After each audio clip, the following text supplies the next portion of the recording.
Thank you, Luke. Landing. I think there was some whoops somewhere, so thank you for that. And thanks to everyone for taking the time out of your days this afternoon to listen to some of the creative work that we have to share with you today. So we talk a lot as a club about just what a privilege it is to be a part of such an exciting, sometimes romantic, and entertaining industry, but perhaps more than that, to be attached to and a part of a club that has such a deeply connected and incredibly engaged global community. And when we think about that global community, what's really interesting for us is two things, really. The first one is that we have a real sense of responsibility. But the second one is that we have such an exciting opportunity to really deepen those connections through inspiration, through pride, and through creating a sense of belonging. And if we think about that opportunity, it really exists because of the power of football, right? The power of football just evokes emotion at every touch point, and it enables people to come together in incredible ways around shared and mutual moments that just absolutely fuel incredible joy. And we think what fuels that joy as a club really is this beautiful, wonderful relationship that exists between our supporters, our players, our staff, and our local and our global communities. So for us, really, if we think about the role of Arsenal, we have one real challenge when it comes to our day job, and that's how do you nurture this? How do you nurture those relationships? And for us, as simple as the challenge is, we think the solution is simple as well. We believe on a fundamental level, and with absolute passion, that we are at our best as a football club when our supporters are at the heart of absolutely everything that we do. And what we'd like to share with you today is a few examples through the lens of creativity in terms of how we do that in a way that is distinct to Arsenal, true to our values, and in some instances, on occasions, takes us as a football club into locations that we perhaps couldn't go on our own.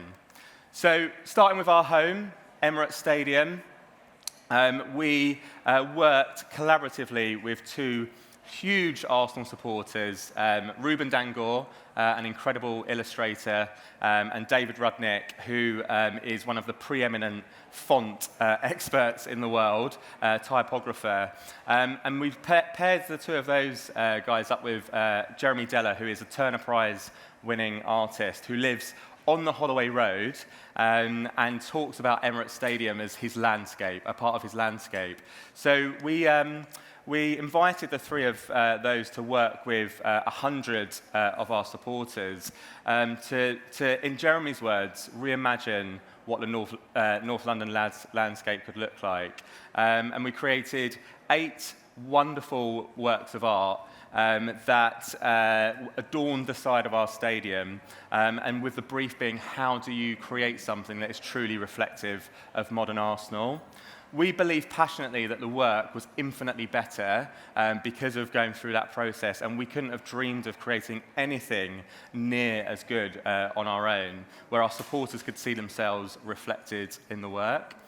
And then if we shift gears into women's football, Arsenal women, we've had for a long time now a club-wide strategic priority to accelerate the women's game.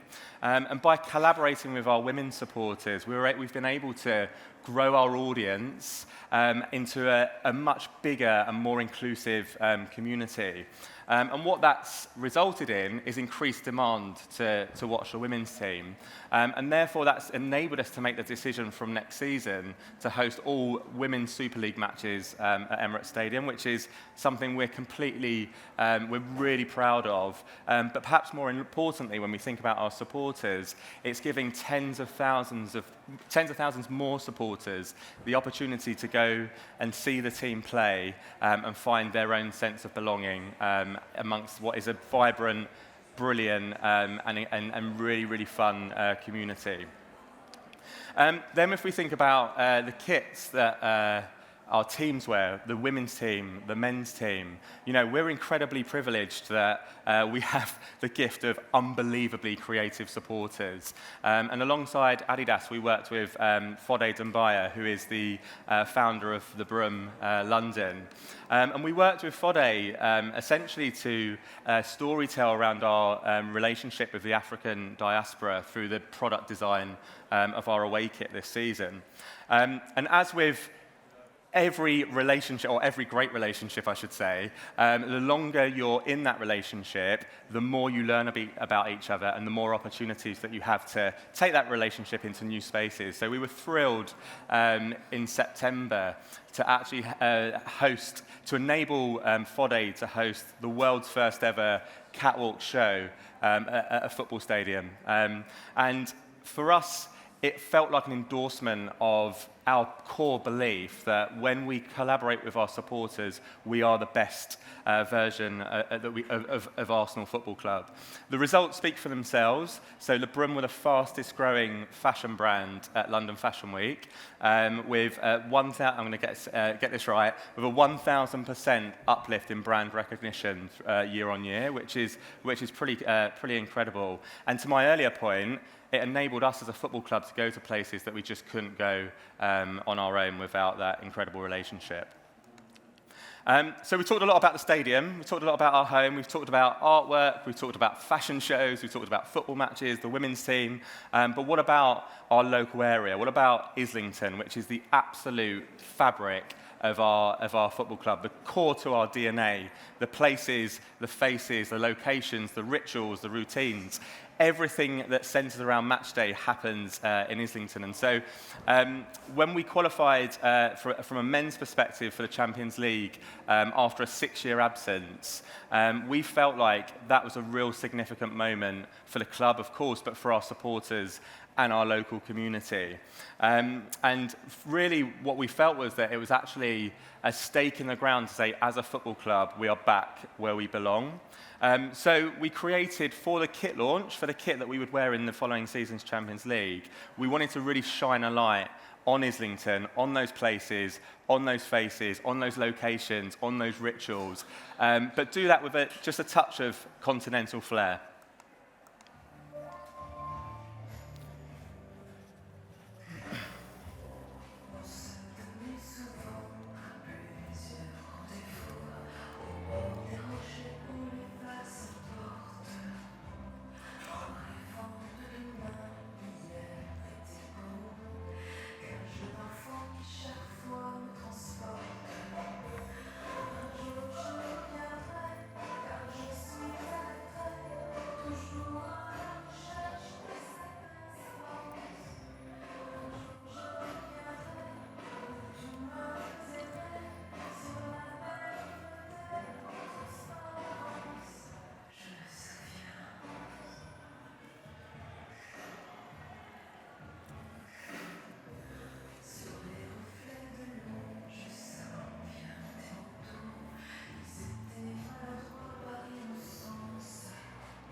So I hope you'd agree that Europe's never looked so good. And then if we think about Islington, our local area, what about when we come out of our of N5 and actually into wider London? And from a cultural perspective, we had an opportunity to partner with Aries, who are one of the most exciting streetwear brands in the city today, really to bring to life and celebrate the sacred devotion of our supporters and the devotion that they share for Arsenal Football Club. What was brilliant about this from our perspective was that when I'll play the video shortly, every person in the congregation had a connection to the club, whether that's season ticket holders, prominent supporters, and of course our players, kind of standing in the pews together, shoulder to shoulder, which is absolutely the epitome of what we stand for as a football club.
And what's really interesting about that, from our perspective, was that it was a piece of work, a partnership with Aries that was born out of a genuine supporter insight and a desire to reflect the sacred devotion of the Arsenal faithful. But what's really interesting for us in terms of what we saw off the back of that is that so many new to Arsenal supporters came into our ecosystem off the back of that. And it just shows for us how a kind of insight that works for our supporters can actually transcend the audience and the community that you're serving. And when we think about our ecosystem, it's not just about collaborating with supporters in Islington, in London, in our home, but it's about how we bring the fabric of our home to the world and create a deeper connection between all of us. And so we've been on a really exciting journey over the last 2 years from a digital transformation perspective. And that's going to be culminating at the end of this calendar year with our new digital home, the new digital home of Arsenal, with the launch of our app. And the whole premise of this new app is going to be centered around how do we continue to deepen that connection with our supporters? How do we bring all of us closer? And so we're going to have amazing experiences, amazing products, but also content that we believe is going to continue to humanize and make personal the relationship that we have collectively. And one of the ways we're going to do that is with our players and our prominent supporters and really bring to life the personal connections that they have. So a series to watch out for is one that's being fronted by Bukayo Saka. He is currently going out and speaking with exceptional talent in creative industries across a really broad perspective. This one is the sit-down he had with Michael Ward, one of the first episodes that we've captured. And in it, Bukayo and Michael go through a live script reading of something that Michael's rehearsing for currently. And let's just say, he's a talented guy, Bukayo. I think once his football career is finished, he's definitely got an avenue in acting if that's something that he wants to pursue. But it's not just about our players and our prominent supporters, it's about everyone that's connected to our club. And everything that we do will continue, as always, to go hand in hand together. And if you think about everything that we stand for as a football club, it's about how do we deepen connections, how do we create a real sense of belonging? Well, what better way to do that than true love? And so we think that in a very joyous way, there may be an opportunity for people who have a passion for Arsenal to create lifelong friendships and maybe even romantic relationships. So coming soon, we're launching our very own, very first dating show where we give our incredible supporters the opportunity to meet like-minded individuals. And I thought it'd be a nice kind of little show of what to expect with this casting video from the wonderful Diane. My name's Diane Rowland. I live in Whiteley, which is about halfway between Southampton and Portsmouth. I'm 62 years old and I'm a qualified lawyer, football man, and actually, like himself, football man, football comes first before anything else. Because all my family have been Arsenal supporters, so we all love Arsenal. My older sister hates football with a passion. She just calls it obnoxious noise. You know what? Yesterday, we were on the way to the ground. My sister and my brother were laughing at me. I said, "What are you laughing about?" And my brother said, "I'm just putting on a bet to see if you're going to spy me in the shop today."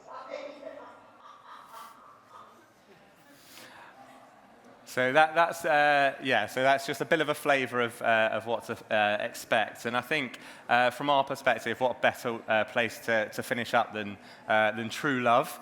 This image here is probably the epitome of that when it comes to Arsenal. So in the mid, just some context to the shot, in the middle is Chloe Kelly.